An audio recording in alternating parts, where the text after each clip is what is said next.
বর্তমান সময় আপনারা লক্ষ্য করবেন, ফুরফুরা দরবার শরীফের কথা বলবো, আমি বাইরের কথা বলবো না, এই কারণেই আগে ঘর ঠিক করতে হয়, তাই তো নাকি? বর্তমান ফুরফুরা দরবার থেকে দেখবেন কয়েকটা ফচকে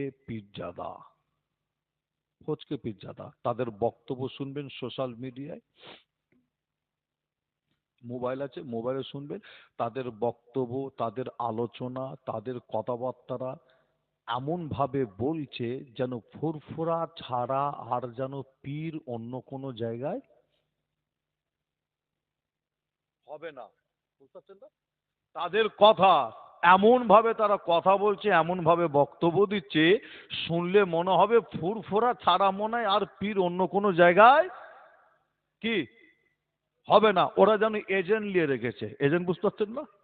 এটা কিন্তু প্রত্যেক পীরজাদার কথা বলছি যে না, ফুরফুরা প্রত্যেক পীর সাহেব পীরজাদার কথা বলছি যে না, আগেই বলেছি কিছু ফচকে পীরজাদা, বুঝতে পারছেন না, যে তাদের কোনো কোরআন হাদিসের, তাদের মুখে কোনো কোরআন হাদিসের কথা নাই, 2 ঘন্টা ওয়াজ করে, আলোচনা দেখবেন শুধু ওই করে যাচ্ছে, বুঝতে পারছেন না? আমরা প্রত্যেকেই যে প্রত্যেকেই মানি, প্রত্যেকেই আমরা মেনেছি, যে প্রত্যেকেই আমরা বলি, সেটা হচ্ছে কি, আপনার শুধু ফুরফুরার পীরজাদা আসিম বিল্লাহ সিদ্দিকী নাই, ফুরফুরা দরবার শরীফের বয়োজ্যেষ্ঠ পীর আল্লামা মরহুম আবু ইব্রাহিম সিদ্দিকী চাচাজান হুজুর সহ ফুরফুরা শরীফের আরো অন্যান্য পীরজাদা, বাংলার আরো অনেক হাক্কানি ওলামা হজরত গণেরা, বাংলার জমিনের হাজার হাজার সাধারণ মানুষেরা, তিনারা প্রত্যেকেই মানে যে আপনার আল্লামা পীর মরহুম আবু ইব্রাহিম সিদ্দিকী চাচাজান হুজুর তিনাকে এজাজত দিয়েছেন, পাগড়ি পর্যন্ত দিয়েছেন, যে তিনি অন্য কেউ নয়, বাংলার জমিনে একজন হাক্কানি আলেম, যিনি হাজার হাজার আলেমের উস্তাদ, যে আপনারা জানেন, প্রত্যেকে তিনাকে দেখেছেন, তিনার হাতে হাত দিয়ে মোসাফা করেছেন, যে তিনি অন্য কেউ নয়, যে আপনার বসিরহাট জমিনে বাড়ি, আপনারা জানেন জানাব হজরত মুফতি আব্দুল কাইয়ুম সাহেব, যে আজ বাংলার জমিনে শুধু সাধারণ মানুষ নয়, ফুরফুরা শরীফের আপনার বয়োজ্যেষ্ঠ পীর থেকে নিয়ে, পীরজাদা থেকে নিয়ে বাংলার ওলামা হজরতগণেরা বলছে, আর কিছু আপনার 2-1টা ফচকে ফুরফুরার পীরজাদা, তাদের তাদের কাছে কোনো দলিল নাই, কোরআন হাদিসের ইজমা কিয়াসের কোনো দলিল নাই, তাদের কাছে খালি দলিল হচ্ছে কি জানেন? কি দলিল? অমুক চাঁদ, বুঝতে পারছেন না? মোবাইলে দেখবেন অমুক চাঁদ, এই চাঁদ, ওই চাঁদ, হ্যাঁ, লাল চাঁদ, কালো চাঁদ, সবুজ চাঁদ, নীল চাঁদ, সাদা চাঁদ, তার মানে কি, এই হচ্ছে ওদের দলিল। ব্যাস, হচ্ছে ও চাঁদ আবার পীর হবে কি করে, বুঝতে পারছেন না? কিন্তু মুফতি আজম মেজলা হুজুর পীর কেবলা তিনি কিতাবের মধ্যে লিখছেন কি জানেন? মুফতি আজম মেজলা হুজুর পীর কেবলা কিতাবের মধ্যে লিখছেন, একজন অন্য ধর্মের মানুষ, অন্য ধর্মের মানুষ ঈমান এনে মুসলমান হওয়ার পরে ওই মানুষটা যদি নিজে যোগ্যতা যদি তৈরি করতে পারে, ওই ব্যক্তি, ওই মানুষটাও তাহলে পীর হতে পারবে। জোরে বলুন, জোরে হবে না? এরা তো এরা তো এমনি কোরআন হাদিসও তো পড়ে না, এই ফচকে কয়েকটা পীরজাদা, বুঝতে পারছেন না, কোরআন হাদিস তো পড়ে রে। আল্লামা রুহুল আমিন সাহেবের কিতাবগুলো পড়, মুফতি আজম মেজলা হুজুরের কিতাবগুলো পড়, বাড়ির কিতাবগুলো পড় না, কিতাব পর্যন্ত পড়ে নে, খালি চাঁদ চাঁদ চাঁদ। বাংলার মানুষ তো ওনাদের বক্তব্য শুনে কি মনে হয়, ভালো বলছে না খারাপ বলছে?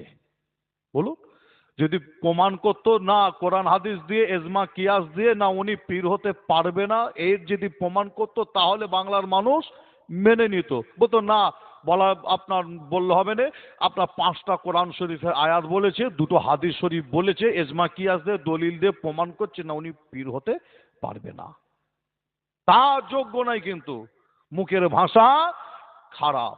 যে খুব সাবধান, আল্লাহ হেফাজত করেন, আপনারা খুব সাবধান, এদের থেকে দূরে থাকবেন। কেন? আমি আসিম বিল্লাহ সিদ্দিকী বলছি শুধু যে না, ফুরফুরা পীর আবু বাক্কার মুজাদ্দিদুজ্জামান দাদা হুজুর পীর কিবলা তিনি তিনার ওসিয়াতনামায় নিজে লিখে গেছেন কি, আমার আওলাদের আওলাদ, আওলাদের আওলাদ, আওলাদের আওলাদ, খলিফার আওলাদের আওলাদ, আওলাদের আওলাদ, যখন তোমরা দেখবে শরিয়াত বিরোধী, ইসলাম বিরোধী, আমার সিলসিলা বিরোধী কাজ, কথাবার্তা, চাল চলন যখন দেখবে, বাবা তার পাশে বসবে না, উঠবে না, যাবে না। কি কথা বোঝা গেল? দাদা হুজুর নিজে মানা করে গেছে যে কি করে দাদা পীরের সিলসিলার হাতিয়ার বলে দাবি করে। আমার তো মাথায় আসে রে, যে দাদা পীরের সিলসিলার খেদমত করছি, দাদা পীরের সিলসিলার হাতিয়ার দাবি করে, হ্যাঁ দাদা পীরের সিলসিলার গণ্ডির মধ্যে আছে দাবি করে, অথচ মুখের ভাষা শুনলে আপনি বুঝতে পারবেন যে এ আপনার ইসলাম বিরোধী, সিলসিলা বিরোধী, দাদা পীরের সিলসিলা বিরোধী, শরিয়াত বিরোধী। যে খুব সাবধান, আল্লাহ হেফাজত করেন, এদের থেকে সাবধান। হাক্কানি আলেমদের মজবুত করে ধরেন। কাদের ধরবেন? হাক্কানি আলেম, হাক্কানি আলেম, হাক্কানি ওলামা হজরত, ইনাদের মজবুত করে ধরেন, ইনাদের সহবতে বসেন। এবং ফুরফুরা দরবার শরীফে আল্লাহ কারে অনেক হাক্কানি, আমার চাচাজান হুজুরদের মধ্যে আজও অনেক হাক্কানি আল্লাহর অলি, হাক্কানি পীর আল্লাহ কারে আছে। আমার পীরজাদা ভাইদের মধ্যে আল্লাহ কারে অনেকে যে শরিয়াত অনুযায়ী, ইসলামের আইন অনুযায়ী, দাদা পীরের সিলসিলা অনুযায়ী আল্লাহ কারে অনেকে চলাফেরা আল্লাহ কারে করেন। এদের নিয়ে আপনারা ওঠা বসা করুন। আর মোবাইল খুললে খালি দেখছেন ওই 4 জন, 3 থেকে 4-5 জন, এদের থেকে আপনারা একটু সাবধান হন, এদের থেকে সাবধান হন। আল্লাহ হেফাজত করে, আল্লাহ আমাদের সকলকে ইমান আমলকে আল্লাহ হেফাজত করেন। জোরে বলুন আল্লাহুম্মা আমিন। আর একটু জোরে হবে না? একটা কথা বললে আপনারা নিশ্চয়ই বুঝতে পারবেন যে একটা কথা বললে কেন এদের থেকে সাবধানে দূরে থাকতে বলছি, সাবধান হতে বলছি, তার কারণ কি জানে? একটা বললে বুঝতে পারবে যে কোন একজন পীরজাদা বক্তব্য দিতে দিতে বলছে কি জানে, কোন একজন পীরজাদা বক্তব্য দিতে দিতে বলছে অল ইন্ডিয়া সুন্নাতুল জামাতের ওলামা হজরত গণেদের এবং তিনাদের যারা ফলো করে, তিনাদের যারা জলসা শোনে, তার মানে আপনাদের কথা বলছে অল ইন্ডিয়া সুন্নাতুল জামাতের, যে এখানে সবাই মহব্বত না করলে কিছু জন তো মহব্বত করেন, তাই তো নাকি ভারতবর্ষের? বলছে অল ইন্ডিয়া সুন্নাতুল জামাতের ওলামা হজরত এবং তাদের জলসা মাহফিল করে, তাদের সাথে যারা সম্পর্ক রেখে চলে, তাদের জানাজার নামাজ পড়া বলছে হারাম, হারাম, হারাম বলে ফতোয়া দিচ্ছে। জোরে বলুন নাউজুবিল্লাহ। আর একটু জোরে হবে না? যে হারাম বলে ফতোয়া দিচ্ছে। যে যদি বলতো আমি পড়বো না আলাদার ব্যাপার, যখনই বলেছে হারাম, ওই পীরজাদা সঙ্গে সঙ্গে ইমানটাকে হারিয়ে ফেলেছে। পীরজাদার ইমান নয়, এটা হচ্ছে ফতোয়া। তার কারণ আপনাদের বলে যায়, কোন ব্যক্তি যদি হালালকে হারাম বলে ইমানটা থাকবে না, ফতোয়া হচ্ছে তার ইমান ধ্বংস হয়ে যাবে। আর কোন ব্যক্তি যদি হারামকে হালাল বলে, ফতোয়া হচ্ছে তারও ইমান থাকবে না, ইমান ধ্বংস হয়ে যাবে।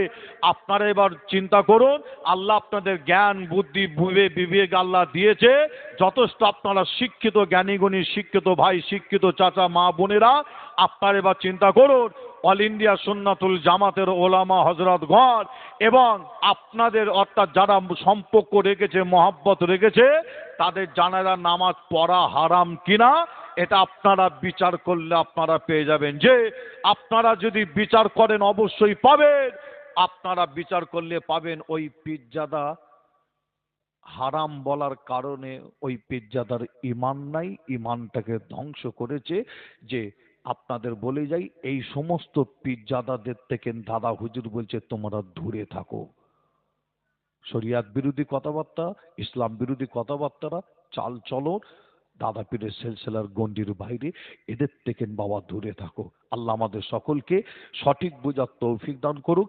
আল্লাহ আমাদের সকলকে মিলেমিশে একসাথে একটা প্ল্যাটফর্মের নিচেই একটা ছাতার তলায় আল্লাহ আসার তৌফিক দান করে, মিলেমিশে থাকার তৌফিক দান করেন। জোরে বলুন আল্লাহুম্মা আমিন। আসেন আমরা সকলে মিলে এই মাহফিল শুরুতে একবার আমরা প্রত্যেকেই নবীর প্রেম ভালোবাসা বুকে নিয়ে একবার উঠে দাঁড়িয়ে একটু সালামের নজরানা একটু আমরা পৌঁছে দেবো। ইয়া নবী সালাম